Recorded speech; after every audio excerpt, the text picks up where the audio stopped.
they would reconsider. We will not publicly identify these people at this time. Regardless, investigation will continue to advance. We're still waiting for what we consider to be some key evidence to be evaluated at the crime lab, and expect to be able to comment further on that in the near future.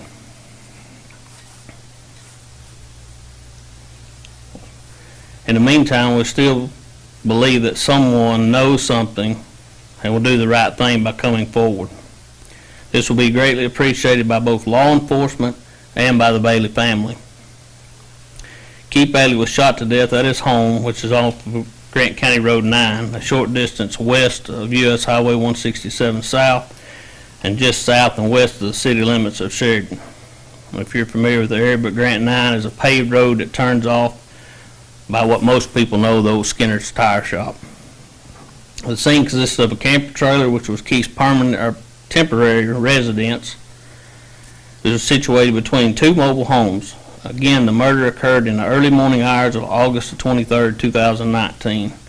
We encourage everyone to recall that date and time and consider whether they can recall anything that could have happened that they may have seen driving by or anything like that.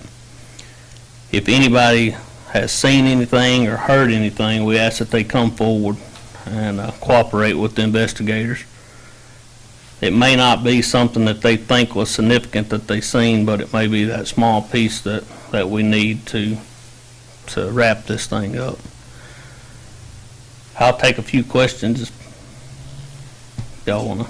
So you had two people who were cooperating with the investigation, but recently they just stopped That's correct. answering questions and such? That's correct. But if they are suspects in the investigation, there's no way to like hold them until, you know what I mean?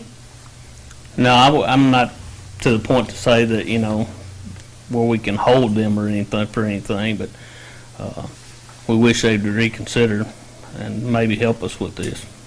These person of interest, can you tell us if they're related in any way to? I couldn't hear you. The person of interest, the two, are they related in any way to the victim?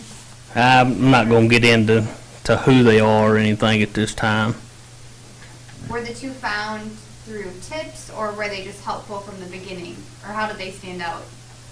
Well, like I say, I want to kind of steer clear of that at this point. Again, it is their right not to cooperate, but I think they could shed some light and maybe help us with it.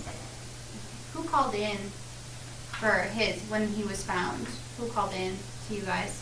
Initially, I believe it was a neighbor called in about the initial call. And in early morning hours, I'm talking about before daylight. About 7 a.m. I think. I think it was earlier than that. It was real early in the morning. How long have you been speaking with these two individuals? We spoke to them pretty early on, And they just stopped cooperating? recently. So you've been speaking with them for, I don't know, August was like 6 months ago? Well, it's 6 months since this happened. Can you talk about any of the evidence that you found that you think will be helpful?